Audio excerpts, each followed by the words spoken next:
Semeton, apa tujuan pura didirikan? Kenapa leluhur kita mendirikan kayangan dan kayangan jagat? Itu tujuannya adalah mengangkat dewa kita yang ada melingih di sana lewat menyucikan tubuh kita. Pun ngerti? Misalnya semeton kemana? Datang misalnya ke Pura Segara Rupak. Kenapa Segara Rupak didirikan? Untuk lingih Ida Betara Sidi Mantra. Nah, apa tujuan lingih di sana? Mempenebus dosa-dosa perbuatan leluhur kita sebelumnya lewat sentanonya menyucikan tubuhnya di pura tersebut. Agar leluhur kita itu tidak manumadi jadi binatang. Pun. Karena 7 tingkatan naik setelah kematian, 7 tingkatan naik setelah kematian, 5 tingkatan itu menjadi binatang. Tingkat 1 turun, jadi dia ulat berputar di atmosfer langit. Atmosfer 2, teriak turun dia jadi ular. Perputaran langit tingkat 3, turun dia jadi buaya.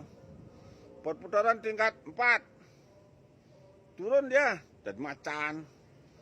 Perputaran tingkat 5, turun dia bisa jadi asu. Perputaran tingkat 6, tingkat 7, dari dewa turun jadi manusia. Hati-hati jadi manusia itu peran utama di bumi ini untuk melakukan penebus leluhur-leluhur kita yang masih tersesat perjalanannya. Bukannya hanya hidup, makan nasi, bekerja, tidur, makan, bangun, mandi, kerja, tidur, makan, mandi, bangun, kerja, tidur, makan, mandi, melali. Makan, mandi, batu, butuh, tidur, mejung, makan, melali, muntah kan. Percuma jadi jelma hidup.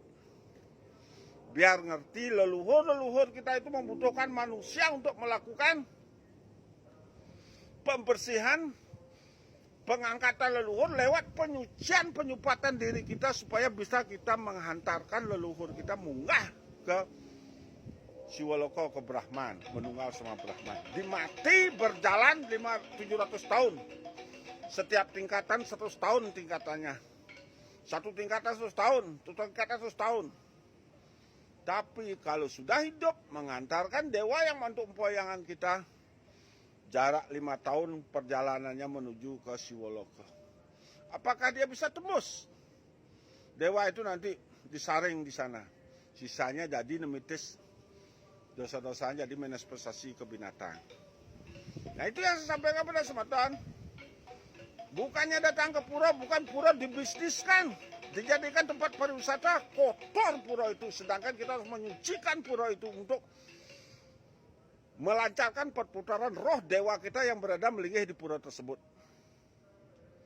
Bukannya kita ngayah seenaknya tanpa menjaga kesucian diri untuk menjaga kesucian leluhur perputaran yang berada di tingkatan para mahatma yang melingih di pura.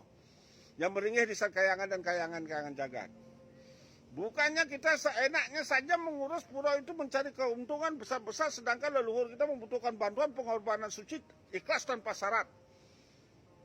Sedangkan kita melakukan perbuatan-perbuatan yang melanggar hukum alam semesta.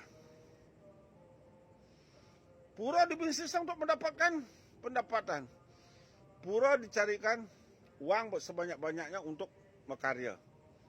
Sia-sia leluhur tetap lebok yang melingih di sana bisa nemadi jadi binatang. Apa yang terjadi? Bumi ini hancur. Nah inilah manusia harus sekarang menjaga kayangan dan kayangannya jagat itu, kesuciannya dijaga sekarang. Manusia datang ke sana itu membersihkan tubuhnya, bukan membakti ke pemain gratisan sana sini. Ajaran kita sudah lama dipasukan oleh antropolog penjajah.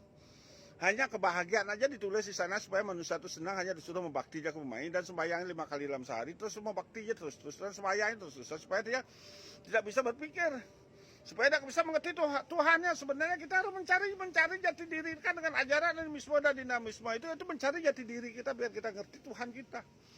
Bukannya kita mencari ke sana. Seni membakti untuk mencari Tuhan kita. Habis waktu itu untuk melakukan hanya membakti aja kamu main. Sedangkan gak mau merubah keadaan. Itu saya sampaikan. Biar semua orang ngerti Tuhannya semua.